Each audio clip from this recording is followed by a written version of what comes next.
बिस्मिल्लाहिर्रहमानिर्रहीम, अस्सलाम वालेकुम। पाकिस्तान और दुनिया भर में देखने और सुनने वालों को अब्दुल कादिर का सलाम। तो सुबह से हो गई शाम और शाम से हो गई रात, लेकिन मौलाना का इनकार अभी तक तो बरकरार है। और इस वक्त जब मैं आपसे बात कर रहा हूँ तो पाकिस्तान में मुल्की तारीख का एक सबसे बड़ा पार्लिमानी शोडाउन चल रहा है। यानी हालिया तारीख का ये एक बहुत बड़ा इवेंट है जिसमें अनसर्टेनिटी भी है, ड्रामा भी है, सस्पेंस भी है, बहुत कुछ है। और अभी तक किसी को क्लैरिटी नहीं है कि आने वाले चंद घंटों में क्या हो सकता है और क्या नहीं। लेकिन इस दिन के इख्तिताम तक जो बॉडी लैंग्वेज है उसको थोड़ा एनालाइज कर सकते हैं और पता चल सकता है। अभी थोड़ी देर पहले पीटीआई के कैंप से एक मैसेज आया, पीटीआई के अहम जिम्मेदार का, और उन्होंने ग्रुप में लिखा मौलाना जिंदाबाद। तो उसके बाद थोड़ा पता चलना शुरू हो गया कि अभी तक जो है वो मौलाना हुकूमत की बात मुकम्मल तौर पर नहीं माने ये आईनी तरमीम के मामले पर। लेकिन कभी इम्कान है आने वाले चंद घंटों के बाद ये सारी सिचुएशन बदल जाए या माहौल बदल जाए और मौलाना साहब तरमीम के हक में वोट दे दें। लेकिन इस वक्त तक जो सिनेरियो है वो थोड़ा मुश्किल लग रहा है, क्योंकि अभी थोड़ी देर पहले जब ना पार्लियामेंट का सेशन हो सका, ना काबीना का इजलास हो सका, ना सेनेट का इजलास हो सका, तो ये सारे लोग अब आहिस्ता आहिस्ता वापस लौट रहे हैं ना। तो बॉडी लैंग्वेज बता रही है कि थोड़ी नाकामी हुई है हुकूमती इत्तेहाद को। और इसका इजहार या इसका एतराफ़ खुद ख्वाजा आसिफ ने किया और उन्होंने कहा कि मौलाना ने हमें वोट नहीं दिया अभी तक, या मौलाना अभी तक नहीं माने। ऑल दो के नवाज शरीफ साहब पहुंच चुके, ऑल दो के मोहसिन नकवी के इतने चक्कर लग रहे हैं मौलाना के आसपास, उनके घर तक बल्कि वो गए, शहबाज शरीफ साहब से मुलाकातें हुई, पूरा मरकज़ बना हुआ है। लेकिन इस टाइम जो असल कार्ड है, फाइनल कार्ड या वाइटल कार्ड जिसे कहते हैं, वो मौलाना के पास ही है। तो इसलिए आइदर दिस वे और दैट वे उनकी राय ही अहम मानी जाएगी।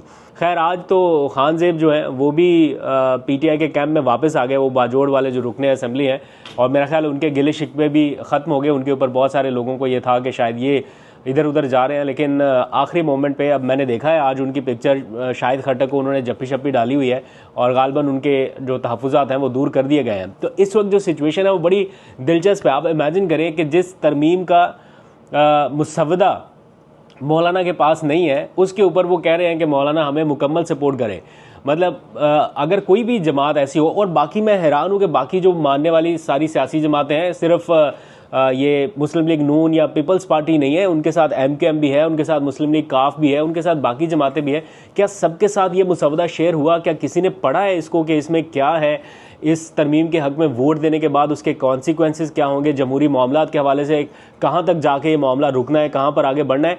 और अभी मैं देख रहा था एक स्क्रीनशॉट के पता चल रहा है कि आज़म नज़ीर तारड़ साहब जो हैं वो बता रहे हैं कि मेरे पास मुसव्वदा पहुंच चुका है। यानी जो मरकज़ी किरदार है इस मुसव्वदे की तैयारी के लिए जिन्हें होना चाहिए, यानी वज़ीर कानून जिनकी राय से या जिनके इनपुट से ये सारा फाइनल होना चाहिए, वो कह रहे हैं कि मेरे पास अब पहुंच चुका है। तो पहले कहाँ पर था? तो ये इस वक्त की सिचुएशन है। हुकूमत बहुत सारे कार्ड जो हैं वो उस तरामीम में ऐसे हैं जो शो नहीं करना चाहती। मौलाना अब्दुल गफूर हैदरी का मैंने स्टेटमेंट सुना, वो कह रहे हैं कि हमें तो मुसव्वदा पढ़ने के लिए 1 महीने का वक्त चाहिए। मतलब इतना कुछ उसमें लिखा गया होगा, उसमें इतनी आईनी कानूनी पेचीदगियाँ डाली होंगी कि उसको आराम से पढ़ने के लिए, समझने के लिए कम से कम 1 महीना चाहिए होगा। और 1 महीना क्यों?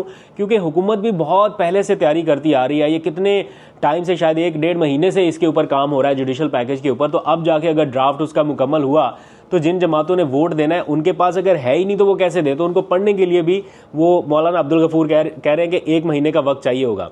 तो उनसे किसी ने पूछा कि 1 महीने में तो फिर काजी फायज ईसा साहब जो है वो रिटायर्ड हो जाएंगे। तो उन्होंने कहा होते हैं तो हो जाए, हमें इससे क्या।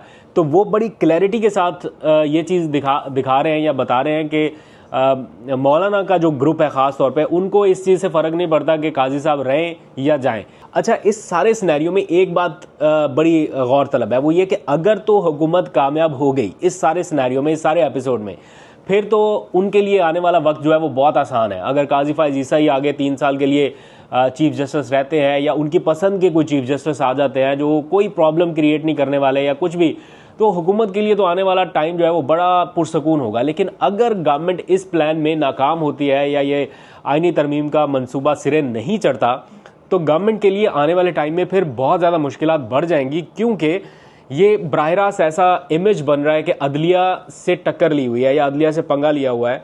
और इस वक्त हम देख रहे हैं कि मुख्तलिफ बार से जो मैसेजेस आ रहे हैं, मुख्तलिफ कानूनी माहिरीन जो हैं वो जैसे स्टैंड ले रहे हैं। इवन काजी फायज ईसा के जो वकील रह चुके हैं मुनीर मलिक, उनका स्टेटमेंट रिसेंट आया, रिटन स्टेटमेंट अलग, टेलीविजन के ऊपर अलग, तो वो भी बता रहे हैं कि जनाब ये दुरुस्त नहीं है और मंसूर अली शाह को चीफ जस्टिस होना चाहिए। तो अगर हुकूमत कहीं नाकाम होती है इस सारे मामले में तो ऑब्वियसली सुबकी तो होगी, लेकिन उनके लिए फिर आने वाला जो टाइम है वो मुश्किल होगा, क्योंकि जितनी एफर्ट इस टाइम की जा रही है मंसूर अली शाह साहब को रोकने के लिए या उनका रास्ता रोकने के लिए, अगर वो बन जाते हैं चीफ जस्टिस तो फिर क्या हो सकता है। यानी मैं कोई एग्जैजरेट नहीं कर रहा कि मंसूर अली शाह साहब आएंगे और हुकूमत लपेट के घर भेज देंगे, लेकिन ऑब्वियसली अदालती फैसलों में फिर मुश्किलात का सामना, फिर जो लिवरेज या जो मार्जिन अब हुकूमत को मिल रहा है, यानी कोई एक केस ऐसा बता दें जो ऐसा लगा कि आपको हुकूमत के अगेंस्ट चला गया है या हुकूमत को उससे मुश्किल हुई हो, ना हुकूमत को, ना इलेक्शन कमीशन को, ना किसी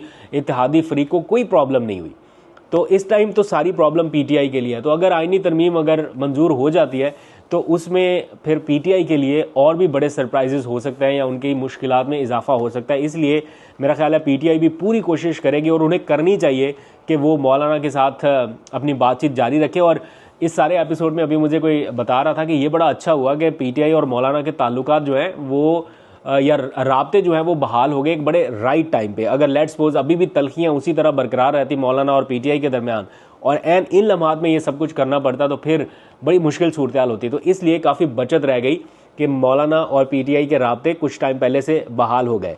और फिर बड़ी दिलचस्प सूरत हाल नज़र आई पीटीआई के कैंप्स में भी कि वो भी जा रहे हैं मौलाना के घर, मुलाकातें हो रही हैं, ऐवान में भी, आगे पीछे भी, फिर मौलाना की इमामत में नमाज भी पढ़ ली।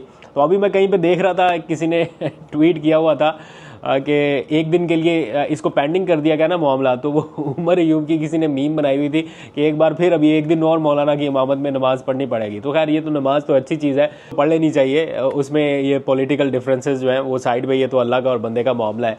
एनीवेज, तो इस वक्त करंट जो सिचुएशन है वो अबहाम से भरपूर है, वो किसी को नहीं पता, इवन के गवर्नमेंट के लोगों को नहीं पता कि किस तरफ मामला जाएगा। और मौलाना जब आज ऐवान में आए और उनसे पूछा गया कि हुकूमत के लिए खुशखबरी है या पीटीआई के लिए खुशखबरी, तो उन्होंने कहा कौम के लिए खुशखबरी है। अगर रियल मानों में उनके कैंप से कौम के लिए खुशखबरी आनी है तो इसका तो बहुत सादा और आसान मतलब ये है कि वो हुकूमत के साथ नहीं जा रहे, क्योंकि इस टाइम हुकूमत की जो तरजीह है वो कौम को खुशखबरियाँ सुनाने वाली नहीं लग रही। ऑल्दो के पेट्रोल की कीमतों में अभी हालिया कमी हुई है, लेकिन मैं कानून साजी की डोमेन के हवाले से बात कर रहा हूँ कि कोई कानून साजी इतनी शिद्दत से, इतने ज़ोर शोर से, इतनी तगोदो करके, अगर आप इमेजिन करें कि ये कौम के मुफाद में कोई कानून साजी हो रही होती, कौम को कोई बड़ी खुशखबरी सुनाने के लिए या कौमी मुफाद की खातिर हो रही होती, इतनी भाग दौड़ कोई कर रहा होता तो कौम उसे सर पे बिठा के रखती कि हमारे लिए इतनी एफर्ट हो रही है।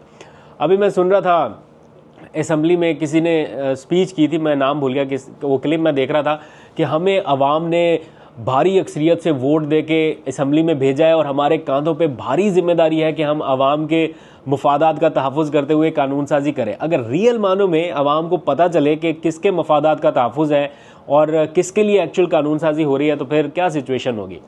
तो ये तो खैर अब पता है लोगों को, ऐसी कोई बात नहीं है कि लोग अब कोई भोले भाले से वो बच्चे हैं या ये 90s का दौर है कि किसी को पता नहीं है, मीडिया भी जो दिखाएगा लोग मान लेंगे, बिल्कुल सच मान लेंगे, ऐसा भी नहीं है। क्योंकि अब सोशल मीडिया का टाइम है तो लोगों को सारे फैक्ट्स उधर से पता चल रहे हैं कि इसका असल ऑब्जेक्टिव क्या है, ये कानून साजी, ये तरामीम अगर हुई तो इसका बेनिफिशरी कौन होगा और इससे नुकसान किसको होगा। बहरहाल जो आखिरी अब ग्रुप रह गया मौलाना का, वो तो 1 महीने का वक्त मांग रहा है, लेकिन मुझे लगता है कि कल तक इसका कुछ ना कुछ फाइनल हो जाना है। तो पाकिस्तानी आज की रात तो आराम से इत्मीनान से सो सकते हैं, कल सुबह होगी तो देखा जाएगा। अब जो एक खदशा है इस टाइम पाकिस्तान की रिसेंट सारी सियासी सूरत हाल में, वो ये कि अदलिया तहरीक जो है उसका खदशा है कि वो जन्म ले सकती है अगर कोई एडवेंचर होता है। क्योंकि बार कौंसल से मैसेजेस आ रहे हैं, लॉयर्स जो हैं वो अपने मैसेजेस कन्वे कर रहे हैं, वकला बरादरी अपने मैसेजेस दे रही हैं कि ये अदलिया को अंडरमाइन करने के लिए एक तरह से या उसके हाथ पांव बांध के उनको किसी और के सामने खड़ा करने की कोशिश है।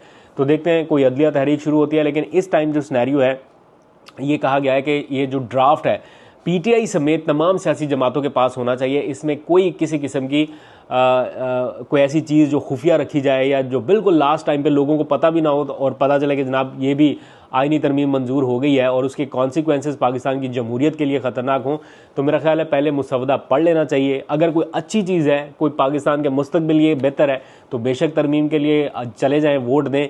लेकिन अगर ये सिर्फ सियासी फ़ायदे के लिए या पर्सन स्पेसिफिक आईनी तरमीम हो रही है किसी एक शख्स को गिराने के लिए और किसी एक फ्री को उठाने के लिए, तो फिर मेरा ख्याल है गुरेज करना चाहिए।